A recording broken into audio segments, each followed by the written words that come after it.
Let's talk Villa. We've just played our second pre-season friendly game against SPARTAK TRNAVA.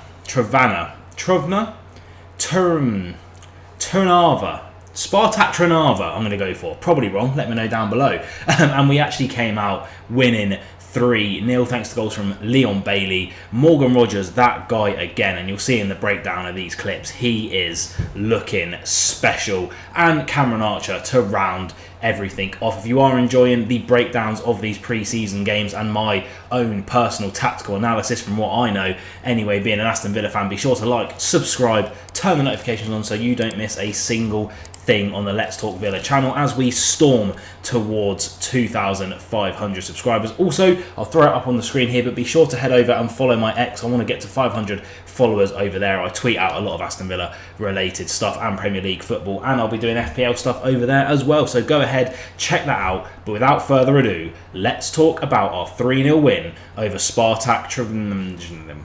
What even is my cat Severus doing right now? I don't even know, but let's pop up the team sheet here, and this is how we lined up in the first half. It was pretty much our second half lineup from the last game, starting this game out.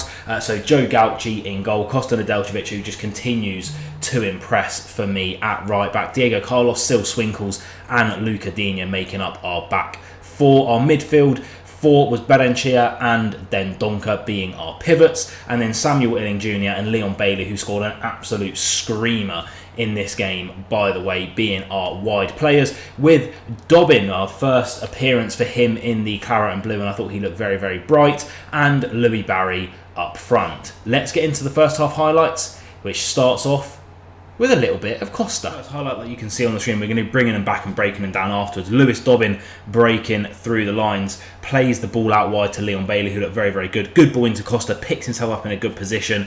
Barry couldn't quite get it under control, and it's a near miss. But let's break down that move and that near miss. So the first thing to look at again is our shape. Now, obviously, last game against Walsall, we very, very much in transition, and when we're in an attacking phase of play, did revert to a 4-2-4 style system with the two pivots and the two wide midfielders pushing forward as almost acting as a left winger and right winger to support the two strikers. That continued this game, but we know that Emery did also like to operate in a bit of a 4-2-3-1 system at points last year, and that can almost be seen here on the ball. As you can see, dropping deep, Dobbin did start up front, but almost playing in that number 10 role. We can see Costa, who's heavily involved in this move, getting forward, and later on in the move you'll see Digne on the left hand side as well.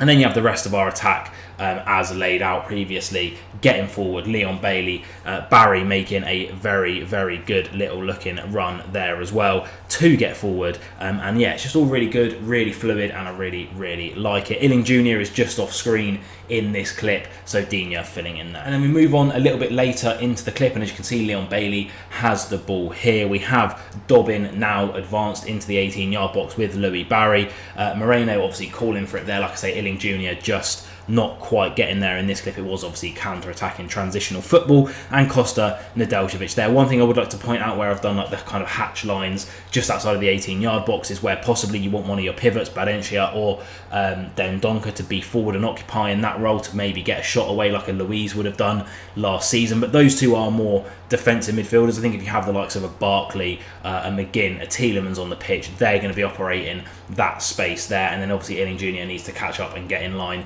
with the move. And did I just mention Illing Jr.? Well, there he is, occupying that role, coming in from out wide. Obviously, we have Moreno providing that width, not Moreno, sorry, Digne providing that width in this attacking phase of play. And there you can see Costa, eventually the ball will come to him. He's just played the ball into Louis Barry there. But four attackers, the right back supporting, the left back joining the attack, and then Illing Jr. floating in and filling a role that perhaps Berenchia and Dendoncker aren't the most confident to do. They are more holding defensive midfielders, so smart from Illing Jr. to get in there and occupy that role and give us a threat on the edge of the 18-yard box. Obviously, eventually, this move would come to nothing, but a good move, a good chance for Costa, and he, like I said, really, really impressed for me again.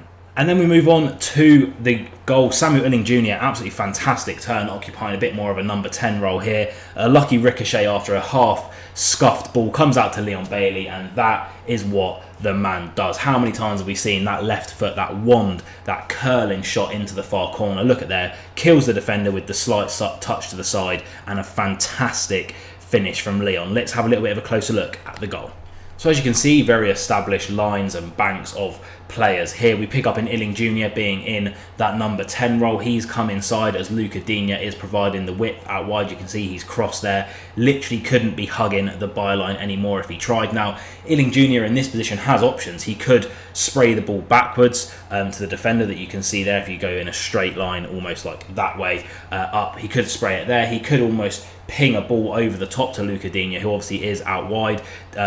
Bailey at the bottom of your screen also occupying a good spot there. Louis Barry and Dobbin has also dropped a bit here. Now this is perhaps, Lewis Dobbin is mainly a winger, Illing Jr. is a winger. They both find themselves in a number 10 role here and possibly suffocating each other. Almost like you imagine England when they had Bellingham and Foden, perhaps they couldn't get enough room to really do what they wanted and operate, because where Illing Jr. picks up this ball here, I've highlighted the box, because they both dropped, or specifically Illing Jr. coming inside, he's causing issues.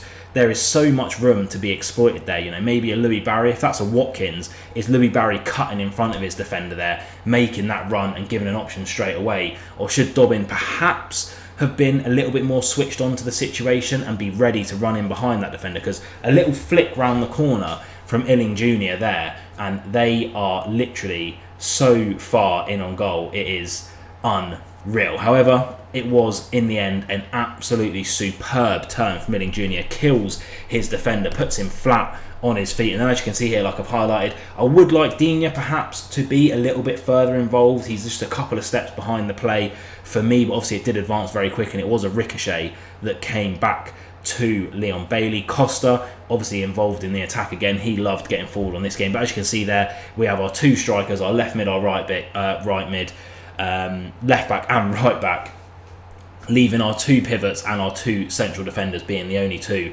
left back to defend. We're flooding players forward, three players, all part of the attack. And when you have the likes of Matty Cash, Kostan Nedeljkovic and Maatsen, who will be coming into the team very soon as your wing-back options, obviously getting them involved in the attack is going to just really kill Premier League defences off. And that drew the first half to a close, 1-0 at half-time thanks to that Leon Bailey screamer. But I move to the side and pop up the second half lineup, and again this was pretty much the first half lineup from the last game. Olsen, Cash, Feeney, Powell and Alex Moreno making up the back four. Lamar Bagard, who was linked with a move to Nottingham Forest but has been heavily involved in this pre-season, getting another nod. Obviously with the sale of Timo Rogbonam, that's probably to be expected. Ross Barkley filling in at that pivot role again, which he impressed me again so much. Kane Kesler-Hayden got another start in a more advanced position at right mid for Villa, and then Rodgers at left mid, left mid, and then Caden Young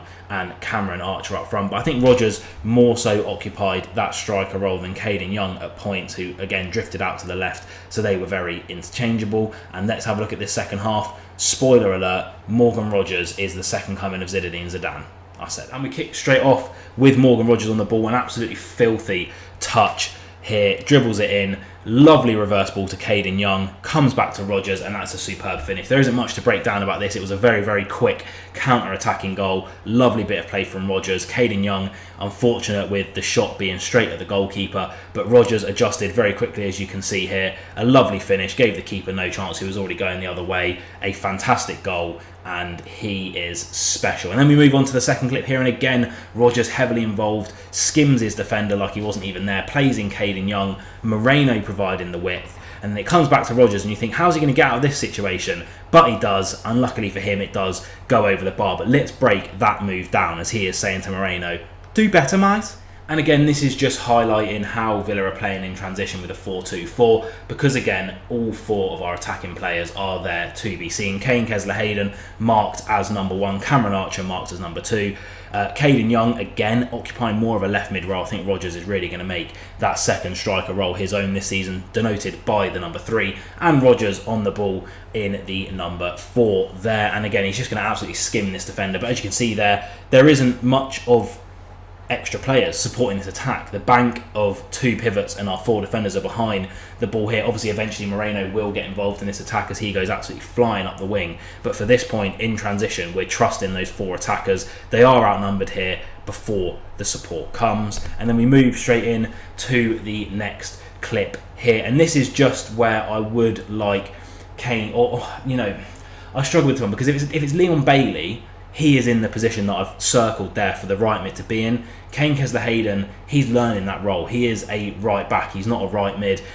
So here he's just slightly fallen off out of the attack behind the screen. Not there really. But again, he isn't a right mid by trade. He's a right back. So perhaps he hasn't just got it drilled into himself to get in those dangerous positions. But nonetheless, Rodgers and Cameron Archer picking up very, very close spots there. Again, like I say, those were the 2 strikers in this half. Our left mid there, Caden Young on the ball. Moreno has come marauding forward, and because of the way we've been playing, which is very central, Moreno is afforded a lot of room. That's why if there was a right mid there, perhaps Moreno can do a big switch over. They're going to have a lot of time to pick out a ball back across the 6-yard box possibly. In the end, it is a good ball from Moreno. But yeah, that width with how we're playing in the middle of the park is really going to kill teams. And you can see here, Spartak just didn't know what to do. Somehow we've got less players attacking, but they just look all over the place. And that is highlighted by this. I put a question mark there because you think, how on earth is Morgan Rodgers going to get out of this situation? Again, I would like the right mid to be a bit more involved in the play there. I would like him to be in this frame, if you will. As you can see, Rodgers and Archer, the 2 players in the box, are 2 strikers. But yeah, you think how's Morgan Rodgers going to get it out of this? You've already seen the clip. He does, and look at these 2 defenders. They are flabbergasted. They're just like, what? We literally had 3 defenders around this bloke a second ago, and now he's just skimmed us, and they just look so shocked. Their heads are just turned like, man, I don't even know how he done that. But anyway, he skimmed them. The 2 players there are lunging in. I think Rodgers could be an absolute penalty-winning machine next season because they've panicked there. They've seen how he's got out of the 3-man press, and they're both lunging for him. They're panicking. They don't know what to do. Again, could he have possibly sprayed the ball out to Archer? Perhaps. I would have liked, when Archer sees that defender lunging, just to take a step away from the 6-yard box to give Rodgers an easy target. Obviously, he's just skimmed 3 players. I think he only had one thing on his mind. And again, could Kesler-Hayden have been operating inside the box here to give him another across ball option? In the end, it comes to nothing, but just again, fantastic play from Rodgers. And those 2 defenders just really make me laugh because they just don't know what's just happened. And then we pick it up here with Ross Barkley in that pivot role, and a lovely bit of play between Cash, Barkley, Hayden and Bagard leads to this chance for Morgan Rodgers. Again, it's a lovely touch. It's a lovely layoff to Cameron Archer, and that is what he does. Ping. I've been seeing him do that since he was playing for the Villa under-21s. He is a clinical finisher, and if Duran goes, he could be your man. Just in the close-up of this as well, you can see I love how Archer hits the ball. He drills it into the ground. Keeper has no chance. There's a lot of power on that ball. It's a great finish, and he's loving it. And finally, breaking down this 90th minute goal from Cameron Archer, we can see Kane Kesler-Hayden denoted by the semicircle there, our right mid, 1 and 2 being our strikers, and then Caden Young is off the screen down in that left mid position. Bagard has been the 2 of the double pivots that has pushed forward here. It allows Barkley to pick up the ball here just in front of our back 4 effectively, and then that smart bit of playing. Again, Barkley looks so good in this pivot position.